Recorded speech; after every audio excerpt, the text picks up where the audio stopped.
اعوذ باللہ من الشیطان الرجیم، میں پناہ مانگتا ہوں اللہ کی شیطان مردود سے۔ بسم اللہ الرحمن الرحیم، شروع کرتا ہوں اللہ کے نام سے جو بڑا مہربان نہایت ہی رحم والا ہے۔ فَاعْلَمْ أَنَّهُ لَا إِلَٰهَ إِلَّا اللَّهُ۔ اس میں اللہ تعالیٰ نے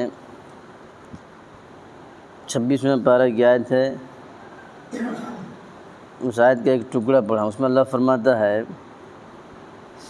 جان لو کہ اللہ کے سوا کوئی معبود نہیں، علم حاصل کر لو، یقین بنا لو، عقیدہ بنا لو کہ اللہ کے سوا کوئی معبود نہیں ہے، عبادت کے لائق کوئی نہیں ہے سوائے اللہ کے۔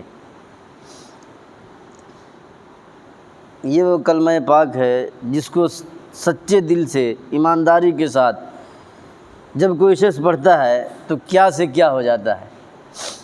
اس کلمہ پاک کے پڑھنے سے پہلے مشرک تھا، اب مسلمان ہو جاتا ہے، پہلے جہالت میں تھا، اب شریعت میں آ جاتا ہے، پہلے گمراہ تھا، اب ہدایت یافتہ سمجھا جاتا ہے۔ اس کلمہ پاک کے پڑھنے والوں کے لیے حضور صلی اللہ علیہ وسلم کے دل مبارک میں کس قدر عزت تھی، اور ہمارے دل میں اس کلمہ کے پڑھنے والوں کے لیے کتنی عزت ہے، اس کا فیصلہ ہم لوگ خود کریں۔ حضرت انس بن مالک رضی اللہ عنہ کہتے ہیں کہ نبی پاک صلی اللہ علیہ وسلم اس حال میں کہ حضرت معاذ رضی اللہ عنہ سواری پر حضور پاک صلی اللہ علیہ وسلم کے پیچھے بیٹھے ہیں۔ آپ صلی اللہ علیہ وسلم نے فرمایا اے معاذ ابن جبل، انہوں نے کہا عرض کیا لبیک یا رسول اللہ صلی اللہ علیہ وسلم۔ پھر آپ نے فرمایا اے معاذ، انہوں نے عرض کیا لبیک یا رسول اللہ صلی اللہ علیہ وسلم۔ تیسری مرتبہ کہا اے معاذ، پھر آپ نے فرمایا لبیک یا رسول اللہ۔ اب حضور صلی اللہ علیہ وسلم تیسرے بار کے بعد فرما رہے ہیں جو کوئی اپنے سچے دل سے اس بات کی گواہی دے کہ اللہ کے سوا کوئی معبود نہیں اور محمد صلی اللہ علیہ وسلم اللہ کے رسول ہیں، تو اللہ تعالیٰ اس پر جہنم کی آگ حرام کر دیتا ہے۔ حضرت معاذ رضی اللہ عنہ کہا یا رسول اللہ، کیا میں لوگوں کو اس کی خبر کر دوں تاکہ وہ خوش ہو جائیں؟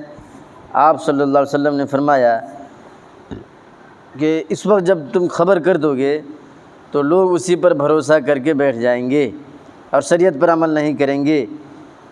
معاذ رضی اللہ عنہ نے یہ حدیث اپنی موت کے وقت گناہ کے ڈر سے بیان کر دی ہے، کیونکہ حدیث کو چھپانا بھی گناہ ہے۔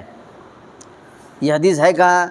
بخاری شریف جلد نمبر 1 پارہ نمبر 1 صفحہ نمبر 45 حدیث نمبر 124، مسلم شریف جلد نمبر 1 صفحہ نمبر 10 حدیث نمبر 18، مشکوٰۃ شریف جلد نمبر 1 صفحہ نمبر 85 حدیث نمبر 22۔ حضرت ابو ہریرہ رضی اللہ عنہ سے روایت ہے کہ انہوں نے کہا یا رسول اللہ صلی اللہ علیہ وسلم، قیامت کے دن ان سب لوگوں میں سب سے زیادہ کامیاب، سب سے زیادہ فائدہ آپ کی شفاعت سے کس کو ہوگا؟ رسول خدا صلی اللہ علیہ وسلم نے فرمایا کہ بے شک مجھے خیال تھا کہ اے ابو ہریرہ، تم سے پہلے کوئی بھی یہ بات نہیں پوچھ پائے گا، اس لیے کہ میں نے تمہاری حرص حدیث یاد کرنے، سیکھنے، پوچھنے کی جو حرص ہے تمہارے اندر میں نے دیکھی ہے۔ سب سے زیادہ بہرہ مند میری شفاعت سے قیامت کے دن وہ شخص ہوگا جو اپنے خالص دل سے لا الہ الا اللہ محمد رسول اللہ پڑھا ہوگا۔ بخاری شریف جلد نمبر 1 پارہ نمبر 1 صفحہ نمبر 37 حدیث نمبر 9/7 ہے 97۔ حضرت عبداللہ بن عمر بن عاص رضی اللہ عنہ فرماتے ہیں میں نے رسول اللہ صلی اللہ علیہ وسلم کو یہ فرماتے ہوئے سنا، قیامت کے دن اللہ تعالیٰ میری امت میں سے ایک شخص کو چن کر الگ کر دے گا، پورا جمع رہیں گے نا میدان حشر میں، اس میں سے ایک آدمی کو الگ کرے گا اور اس پر 99 دفتر گناہوں کے کھول دیں گے، گناہ کے نام اعمال رجسٹر ہے نہیں، پورا حساب کتاب 9 پر 9 دفتر گناہوں کے کھول دے گا۔ ہر ایک دفتر اتنی دور تک لمبا چوڑا ہوگا جتنی دور تک نگاہ جاتی ہے۔ پھر حق تعالیٰ سبحانہ فرمائیں گا کیا ان میں سے تجھے کسی گناہ سے انکار ہے؟ یہ تیرے سامنے تیرے نام اعمال ہیں، ان کو دیکھ لے، کیا میرے لکھنے والے کرامن کاتبین نے تجھ پر کوئی ظلم کیا ہے؟ کوئی گناہ نہیں کیا تھا زبردستی لکھ دیا ویسا ہے کیا؟ عرض کرے گا نہیں ہے پروردگار جو کچھ لکھا ہے بالکل ٹھیک لکھا ہے۔ پھر ارشاد ہوگا اچھا تیرا کوئی عذر ہے؟ وہ عرض کرے گا نہیں اے میرے رب کوئی عذر نہیں ہے۔ پھر اللہ کا فرمان ہوگا میرے پاس تیری ایک نیکی ہے اور یہ بالکل یقینی بات ہے کہ آج تجھ پر کوئی ظلم نہیں ہوگا۔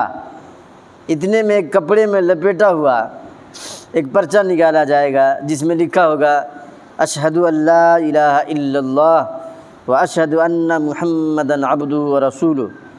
اللہ تعالیٰ اس سے فرمائے گا کہ اپنی میزان کے پاس حاضر ہو جا، ترازو کے پاس جہاں نیکیاں اور گناہ کو تولا جائے گا وہاں اپنی میزان کے پاس حاضر ہو جا۔ وہ عرض کرے گا الہی بھلا ان دفتروں کے مقابلے میں گناہ کے نام اعمال جو ہے رجسٹر 9 پر 9 ہوگا اور اتنا لمبا چوڑا جہاں تک نگاہ جاتی ہے، اور ایک پرچی میں لکھا ہوگا اشہد ان لا الہ الا اللہ و اشہد ان محمدً عبدہ و رسولہ۔ تو آدمی دیکھ کے کہے گا بھلا ان دفتروں کے مقابلہ میں اس پرچے کی کیا حقیقت ہے؟ اللہ تعالیٰ فرمائے گا ہاں آج تجھ پر کوئی ظلم نہیں کیا جائے گا۔ حضور پاک صلی اللہ علیہ وسلم فرماتے ہیں کہ اس کے تمام دفتر ایک پلڑے میں رکھے جائیں گے اور وہ پرچہ دوسرے پلڑے میں رکھا جائے گا، اور رکھتے ہی دفتروں والا پلڑا گناہوں والا پلڑا جو ہے اوپر ہو جائے گا، اٹھ جائے گا، اور کلمہ جس ترازو میں کلمہ لکھا ہوا پرچہ رکھا جائے گا وہ جھک جائے گا، وزن زیادہ ہو جائے گا، اور اللہ کے نام کے مقابلہ میں کوئی چیز بھاری نہیں ہو سکتی۔ ترمذی شریف جلد نمبر 2 صفحہ نمبر 101 حدیث نمبر 499، ابن ماجہ شریف صفحہ نمبر 652 حدیث نمبر 4297۔ حضرت ابو ہریرہ رضی اللہ عنہ فرماتے ہیں کہ حضور صلی اللہ علیہ وسلم نے فرمایا کہ میں گواہی دیتا ہوں کہ اللہ کے سوا کوئی معبود نہیں، پھر یہ گواہی دیتا ہوں کہ میں اللہ کا رسول ہوں۔ جو شخص ان دونوں باتوں پر سچا اعتقاد رکھتا ہو اور اللہ کی وحدانیت اور محمد صلی اللہ علیہ وسلم کی رسالت میں کسی قسم کا شک اور شبہ اس کو نہ ہو، وہ مرنے کے بعد ضرور جنت میں جائے گا۔ صحیح مسلم شریف جلد نمبر 1 حدیث نمبر 15۔ یہ حضور صلی اللہ علیہ وسلم کلمہ ایسے ہی پڑھتے تھے اشہد ان لا الہ الا اللہ و اشہد انی رسول اللہ، میں گواہی دیتا ہوں کہ اللہ کے سوا کوئی معبود نہیں، اور میں یہ بھی گواہی دیتا ہوں کہ میں اللہ کا رسول ہوں۔ وہ خود اللہ کے رسول ہیں تو کلمہ ان کا تھوڑا سا فرق رہتا ہے۔ ہم لوگ پڑھیں گے لا الہ الا اللہ محمد الرسول اللہ، حضور صلی اللہ علیہ وسلم پڑھتے تھے لا الہ الا اللہ انی رسول اللہ۔ حضرت عباس رضی اللہ عنہ کہتے ہیں کہ نبی پاک صلی اللہ علیہ وسلم کو انہوں نے یہ فرماتے ہوئے سنا کہ جس شخص نے خدا کو اپنا پروردگار، اسلام کو اپنا دین اور محمد صلی اللہ علیہ وسلم کو اپنا نبی مان لیا، اس نے ایمان کا مزہ چکھ لیا۔ مسلم شریف جلد نمبر 1 صفحہ نمبر 10 حدیث نمبر 19۔ میرے محترم بزرگ دوستو، ایمان کے ساتھ ساتھ شریعت پر عمل کی بھی ضرورت ہوتی ہے، اور جو لوگ عمل سے غافل ہوتے ہیں، کتنے مسلمان سو رہے ہیں، اٹھے بھی نہیں ہیں، اور اٹھ بھی گئے تو ادھر ادھر دھندہ میں ادھر چلنا پھرنا، کھانا گانا میوزک، نہ جانے کیا کیا کر رہے ہیں، عمل سے غافل ہوتے ہیں۔ تو ایسے لوگوں میں گمراہی اور بے دینی پھیل جاتی ہے، شیطان کے پھندے میں غافل لوگ ہی پھنستے ہیں۔ جو لوگ کلمہ پڑھتے ہیں ان سے سیدنا شیخ عبد القادر جیلانی رحمۃ اللہ علیہ یعنی بڑے پیر صاحب فرماتے ہیں تو دنیا میں رہنے اور یہاں کے مزے اڑانے کے لیے پیدا نہیں ہوا، حق تعالی شانہ کی ناراضیوں میں جس حالت میں تو مبتلا ہے اس کو بدل۔ تو نے اللہ کی اطاعت میں صرف لا الہ الا اللہ محمد الرسول اللہ کہہ لینے پر قناعت کر لی ہے، حالانکہ جب تک اس کے ساتھ دوسری چیز یعنی عمل دوسری چیز کو نہیں ملائے گا یہ تجھ کو نفع نہیں دے گا۔ ایمان مجموعہ ہے قول کا اور عمل کا، ایمان نہ مقبول ہوگا اور نہ مفید جب تک تو معصیتوں میں، گناہوں میں اور لغزشوں میں حق تعالیٰ کی مخالفت کا مرتکب ہوگا اور اس پر اڑا رہے گا۔ اگر نماز، روزہ اور صدقہ اور نیکیاں چھوڑ دے گا تو وحدانیت اور رسالت کی محض گواہی نفع نہیں دے گی۔ یہ فیض یزدانی صفحہ نمبر 31 مجلس نمبر 2 فیوز یزدانی شیخ عبد القادر جیلانی رحمۃ اللہ علیہ کی اپنی ہاتھ سے لکھی ہوئی کتاب ہے۔ قرآن شریف کے تیسرے پارے میں اللہ فرماتا ہے وَمَن يَبْتَغِ غَيْرَ الْإِسْلَامِ دِينًا فَلَن يُقْبَلَ مِنْهُ، جو شخص اسلام کے سوا کوئی اور دین، اسلام، دھرم، تہذیب، عمل اپنائے گا اس کا دین قبول نہیں کیا جائے گا اور وہ آخرت میں نقصان اٹھانے والوں میں سے ہوگا۔ حضرت معاذ بن جبل رضی اللہ عنہ کا بیان ہے کہ رسول خدا صلی اللہ علیہ وسلم نے فرمایا جو شخص مرتے وقت میری رسالت کی گواہی اور اللہ کی وحدانیت کا سچے دل سے اقرار کرے گا تو اللہ تعالیٰ اس کو معاف کر دے گا۔ ابن ماجہ شریف صفحہ نمبر 566 حدیث نمبر 3794۔ کلمہ کے 2 جز ہیں، ایک ہے لا الہ الا اللہ اور دوسرا ہے محمد الرسول اللہ۔